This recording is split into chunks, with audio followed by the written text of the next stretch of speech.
Neil, thanks for joining us. Look, there are not many people either in government or the private sector who come out looking good from the whole financial mess. You're one of them. You are the SIG-TARP, unfortunately chosen name, perhaps, the Inspector General for the TARP program. You have not only gotten 18 criminal convictions, recovered hundreds of millions of dollars for the public. So the question I've got to ask you is, TARP, reviled as it is, actually worked one way. Tell me if I'm wrong, obviously. It seems to me TARP had two purposes. One was to stabilize the banking system, and it did that by giving the banks loads of money. The second, where it failed, was in reforming the bank system. And this is where I want to have the conversation with you, because you have been a real harsh critic of how the government has failed to reform.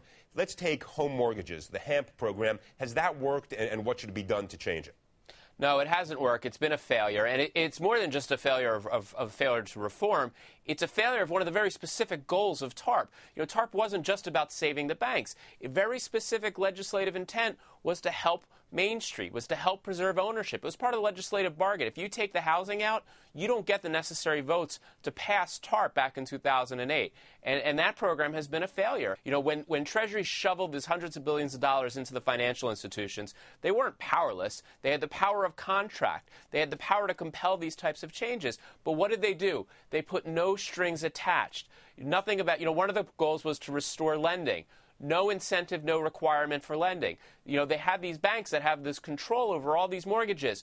No requirement, no incentive for them to modify mortgage until the later housing program, which was also a failure. Look, you said something so critically important. Nobody at Treasury used the leverage they had. Now, why was that? I mean, I've tried to get inside the brains of some of the people at Treasury, haven't succeeded. Why didn't they use the power they had? They had the money, the banks needed it, they didn't negotiate. What explains that?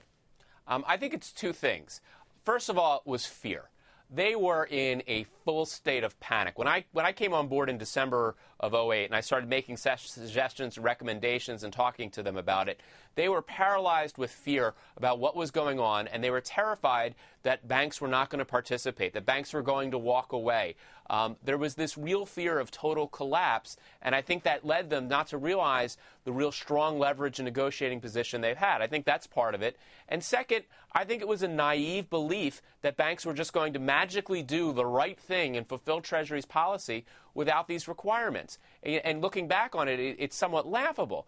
But, they thought, well, okay, if the banks have the money, of course they're going to start lending. And of course they're going to do these things. And of course that's not what happened. Banks are going to seek profit. That's what banks do. That's how a capitalist society works. Banks seek profit wherever they can. They don't do your policy goals for you.